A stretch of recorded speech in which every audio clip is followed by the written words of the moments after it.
আড়ামনে এ পর্যন্ত 600 ভোট পড়েছে, বুথে 400 ভোট আইএসএফের। সকাল থেকে উত্তপ্ত ফুলবাড়ি গ্রাম, কোথায় সেই কেন্দ্র বাহিনী এবং পুলিশ? না না, সব তোলামূল পুলিশ বাহিনীতে পরিণত হয়েছে।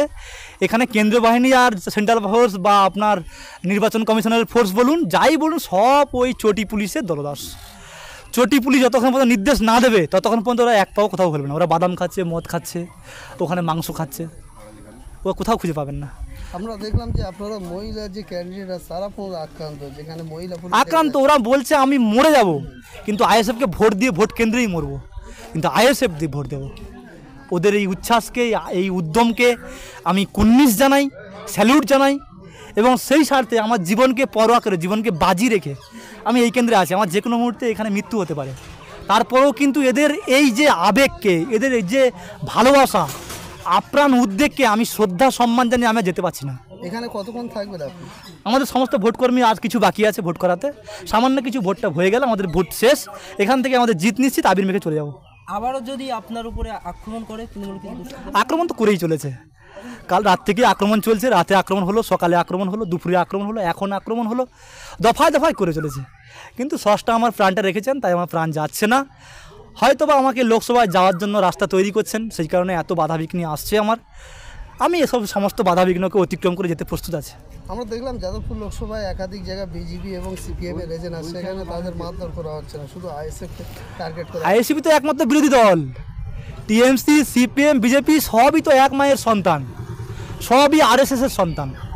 অতএব সবাই তো একই ওষ্ঠে পরিচালিত, একই বিন্দু দুটো কুসুম। ওরা একমাত্র আইএসএফ যে কিনা গরিবের হয়ে কথা বলে, দরিদ্রের হয়ে কথা বলে, কৃষকের হয়ে কথা বলে, প্রকৃত যারা অসুস্থ মুমূর্ষু ব্যক্তি ওদের হয়ে কথা বলে। অতএব স্বাভাবিক এদেরকে যদি কোনো রকম বাঁচিয়ে রাখা যায়, এরা যদি পার্লামেন্টে যায়, এরা যদি বিধানসভায় যায়, তাহলে তো ওদের জায়গা শেষ, করে খাওয়ার জায়গা বন্ধ। তাই বাধ্য হয়ে সবাই মিলে আইএসএফকে মারছে। এই আজকে যে এই এলাকাটা উত্তপ্ত হলো, তাহলে এইখানকার জনসাধারণ মানুষ কি সাক্ষী দিচ্ছে আপনি পার্লামেন্টে যাচ্ছেন? 100%। শুধু এখানকার নয়, যেখানেই ফোন করছি ওরা কেঁদে কেঁদে বলছে, ভাইজান আপনি পার্লামেন্টে আছেন, এটা কনফার্ম। আমি কেন কী করে বলছেন? বলে আমরা যখন ভোট দিতে যাচ্ছি, কখনো বা টিএমসির ফ্ল্যাগ ধরে যেতে হচ্ছে, কখনো বলছে টিএমসির ফ্ল্যাগ ধরে বল, জয় বাংলা বল বলতে হচ্ছে। তারপরেও কিন্তু ভোট দিতে গিয়ে সন্দেশখালির কথা বলিনি। আমাদের সঙ্গে যা অত্যাচার হয়েছে মায়েদের সঙ্গে, মহিলাদের সঙ্গে, সেটা ভুলিনি। সেই কথা মনে পড়ে আবার কিন্তু খাম চিহ্নে গিয়ে খাপটা দিলাম। অতএব আপনার জিত নিশ্চিত। আমরা দেখলাম যাদবপুর লোকসভা কেন্দ্রের মধ্যে বারাইপুর পশ্চিম একবার হরিমুলে কিছু মানুষকে আটকানো হচ্ছে আইএসএফ ভোট দেবে। না, শুধু হরিমূল নয়, ভাঙড়েও আপনি দেখবেন, ভাঙড়ের প্রকৃতি প্রান্তে আমাদের এজেন্টকে আটকানো হয়েছিল।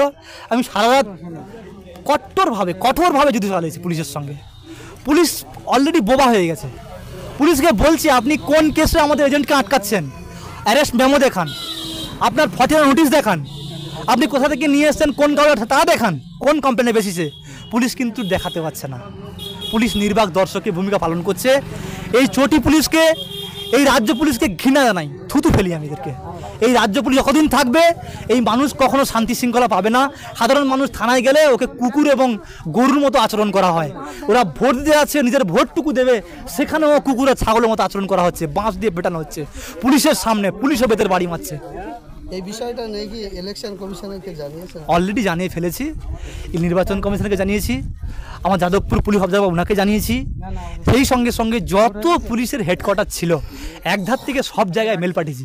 দেখা যাক এই স্বাধীন ভারতবর্ষে, সাংবিধানিক ভারতবর্ষে সংবিধান কতটা মান্যতা দিয়ে কাজ করা হয়, একটা প্রার্থীর ডাকে কতটা সাড়া দেওয়া হয়। তাহলে এই যে অভিযোগ যে বেঙ্গল পুলিশ থাকতে এলাকা উত্তপ্ত হচ্ছিল, তার পরিবর্তনে একেবারে ক্যালকাটা পুলিশ করা হয়েছে একেবারে ভাঙড় বিধানসভাতে, ক্যালকাটা পুলিশের সহযোগিতা নেই সাধারণ মানুষের? সবই ওই কিন্তু আপনার টালির চাল থেকে নির্ধারণ হয়। সবই কিন্তু কালীঘাটের নাটটা বাঁধা আছে। সে বেঙ্গল পুলিশ হোক আর কলকাতা পুলিশ হোক, নির্দেশ কিন্তু আসে আপনার কালীঘাট থেকে। অতএব সে সাদা ড্রেস বা হলুদ ড্রেস ওটা কোনো ফ্যাক্টর নয়। কালীঘাট থেকে নির্দেশ আসা মাত্রই ওরা কাজ করে, কালীঘাট থেকে নির্দেশ না আসা পর্যন্ত ওরা কিছু করে না। তার মুখ্য প্রমাণ আপনারা দেখছেন। ভোট করাতে যাচ্ছি, আমরা বলছি এদিকে, ওখান থেকে এদিকে যান।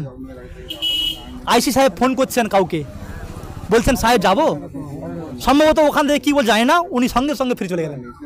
उन्नी सेंट्रल फोर्स काने काने बोल रहे हैं इधर जाने का कोई ज़रूरत नहीं है, उधर जाओ बादाम खाओ और बियर खाओ, बियर ला दिया गया है और आप जो गोश्त बनाया गया है गोश्त खाओ। এই 11টার মধ্যে আপনাদের কতটা ভোট পড়েছে বলে মনে করেন? এই পর্যন্ত 600 ভোট পড়েছে, 600-র মধ্যে 400 ভোট আইএসএফ পড়েছে এবং আরও কিছু কর্মীরা যাচ্ছে, ওদের সব ডেকে নিয়েছি। এখানে পুরো 1200 ভোটার, সমস্ত ভোটারের ভোট কেন্দ্রে করিয়ে দিয়ে তবে যাব। চাচা যান, দোয়া করবেন।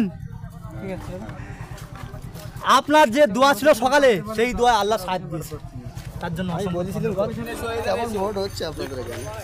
ভোট এখানে খুব ভালোই হচ্ছে, কারণ ভুমরু তো আইএসএফ বা বিরোধী দল বলে কিছু নেই, কারণ টোটাল ভাঙড়েই যেখানে বিরোধী নেই। এখানে জাতীয় লোকসভার নির্বাচন, সেই লোকসভার নিরিখে বাংলার মানুষ কাকে চাইবে, হয় বিজেপিকে চাইবে অথবা তৃণমূলকে চাইবে।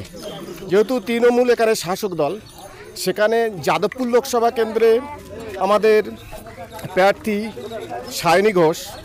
তো এখানকার ভাঙড়ের মানুষ সচেতন মানুষ, তারা জানে এখানে কোনো ভোট আইএসএফ বা সিপিএমকে দেওয়া মানে ভোটটা পচে যাওয়া। সুতরাং জাতীয় স্তরে আমাদের সরকার গঠন করতে গেলে একটা শক্তপুক্ত লোককে ভোট দিতে হবে। সেক্ষেত্রে এই সায়নী ঘোষ যেহেতু শাসক দল, এখন বাংলায় শাসক টিএমসি, এখানে এদের মেজরিটি পার্সেন্ট আছে, এরা সরকার গঠনের একটা সহায়ক ভূমিকা নেবে।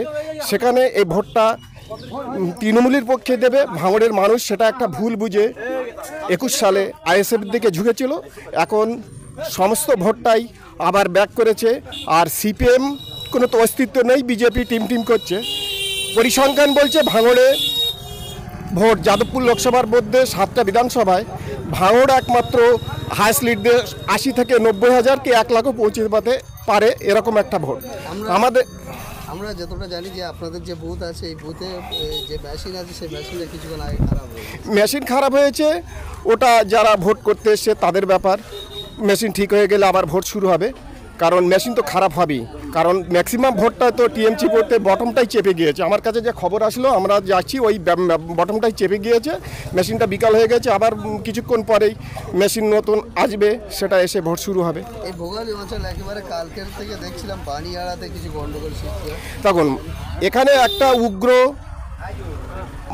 দল সৃষ্টি হয়েছে, যেটা আরএসএস এর সংগঠন বলে আমরা মনে করি। সেরকম একটা সংগঠন ভাঙড় কেন, বাংলার যেখানে থাকবে সেরকম এরকম একটা অগ্নিগর্ভ পরিস্থিতি তৈরি হবে। কারণ এরকম কোনো অভিযোগ নেই, আমরা তো এই ভুমরু বুথে আমরা আছি, এখানে তো কোনো গণ্ডগোল নেই। কারণ মেজরিটি পার্সেন্ট এখানে যেখানে তৃণমূল আছে, সেখানে তৃণমূল অশান্তির কোনো বাতাবরণ তৈরি করে না। যারা করছে তারা বুঝতে পারছে। আপনার নাম এবং পরিচয়? আমি ভাঙড় ভোগালী 2 অঞ্চলের তৃণমূলের সমর্থক আব্দুল মালিক মোল্লা। কোন কমপ্লেনে বেশিছে পুলিশ কিন্তু দেখাতে পারছে না। পুলিশ নির্বাক দর্শকের ভূমিকা পালন করছে। এই চটি পুলিশ